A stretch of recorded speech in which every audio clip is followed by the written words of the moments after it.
Making and Using a State Lapbook Project in Your Classroom by Leanne Fansler. A lapbook project is an excellent way to introduce students to facts about their state and to complete some research. First of all, you're going to need to find a lapbook template. There are several of these found on Teachers Pay Teachers, or you can create your own, whichever works best for you. For this project, you will need printed lapbook template pages, a manila file folder, a piece of colored construction paper, and a glue stick, as well as a pair of scissors. Fold the edges of the manila file folder together to form a booklet of sorts and press down firmly. Glue construction paper or colored copy paper down to the middle of the book. While this is drying, cut out the different tabs for the lapbook. You'll need to put glue on the little tab, glue it to the manila file folder, and then bend it so that it overlaps the little information card that goes below it. When doing this with students, I would suggest doing it one page at a time. Let them color it and then glue it in there together. It's also best if you keep the tabs in the same places, as this will make it easier when you go to do your research. This is the finished product. It's a lot of work. In fact, it usually takes me a few days with my students to put together, but it's well worth the effort. For today's lesson, we'll be covering the state symbol flaps on the front, and also the inner flaps that say Mountains, Piedmont, and Coastal Plain. Once students have finished assembling the lapbook, it's time for research. I designed the North Carolina page with the lapbook and with the North Carolina Extended Content Standards in mind. The home page is also the symbols page. There are several sites of North Carolina symbols. First of all, though, we're going to look up here, and it says this page can help you with your NC lapbook. Students learn that when they see the word lapbook in red, that's a site they need to pay attention to when we're working on this project. So all of these sites are good, but I'm actually going to look at the second one. The state symbols of the United States, and here is North Carolina. Most of what they need for those flaps on the front of their lapbook is here. They can explore them individually, or they can just look at the front page. I encourage them to click on the links, particularly when some of those links have videos, because they really enjoy watching the videos and learning more about the different symbols of North Carolina. When you're finished with that, you can click out of that page. I also designed the page to open all of these links in new tabs so that my students do not get lost when they're navigating. They can get a bit confused sometimes by the back button. The next step will be creating a vocab to show what we have learned about the 3 regions of North Carolina. One of the social studies standards in the North Carolina Extended Content Standards is being able to list the 3 regions of North Carolina and their geography. So for this, we go to the web page, and we're actually going to go under Land and Water.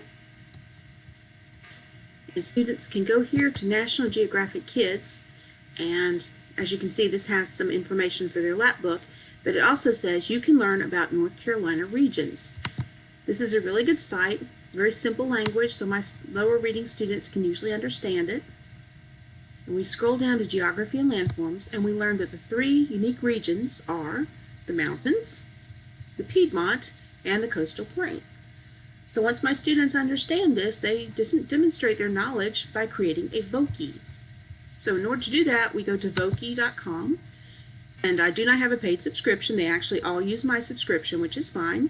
You can try it for free, pretty much for as long as you like. I've had this one for several years. You can also buy through your school a subscription. Now let's see. Here we go. We're going to try it. It's free. So what this site does is it creates animations, and it lets the students make all the choices. So the first thing they're going to do is customize their character. So there's a side scroll bar here that shows different kinds of characters. This is classic careers. So if they were doing something on community helpers, they could actually come in here and choose a community helper and have that person do their animation or their character. We're going to actually find one of their all-time favorites, which is animals. And up here, as you can see, you can change, sometimes you can change the hair and the mouth on your character. Some of them will allow you to change clothing. Some of them will allow you to add some bling, like some glasses or some jewelry. Depends on the character you choose, what you're allowed to do. Now the character I'm going to choose, you can't really do any of that for, and you'll see why. This guy right here is their all-time favorite, so we're going to choose him. They think it's really funny for him to talk to them. We're going to give it a voice. Now, we have used in the past the microphone, not really to record by phone, but we usually use text-to-speech. This also lets me see their typing skills. So we're going to give it some simple information. There are 3 regions in North Carolina. They are the mountains, Piedmont, and the coastal plain. I live in the Piedmont. Okay, and keep it simple, although I would require them to have more information. For demonstration purposes, I'm going to keep it kind of short. Now, this is the part they like. Down here at the voice, they can choose the way their vocab is going to sound. So we have, they love the crazy ones. They're going to choose Alan from Australia. Now let's see.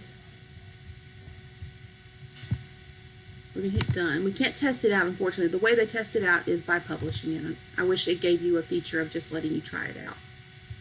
So backgrounds. We also have the little side scroll, and I think we're going to have this shark flying over New York City, or a city, because why not? And then we tell it we are done, and we're going to publish it. And we're going to call this guy Alan Shark. It does take a minute or so to save.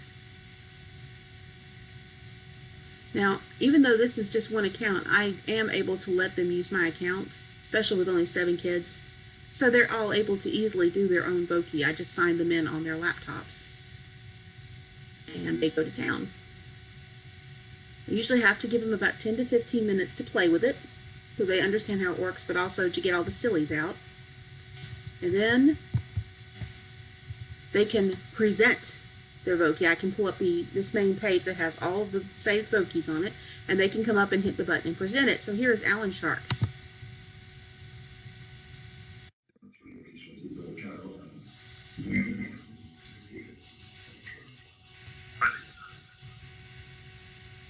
Obviously, he can't say Piedmont or coastal plain, and they will find that hilarious.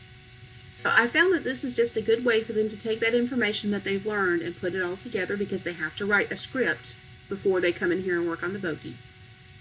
So anyway, that is my presentation on how to use the website to extend their learning through the vocab. Thank you for listening.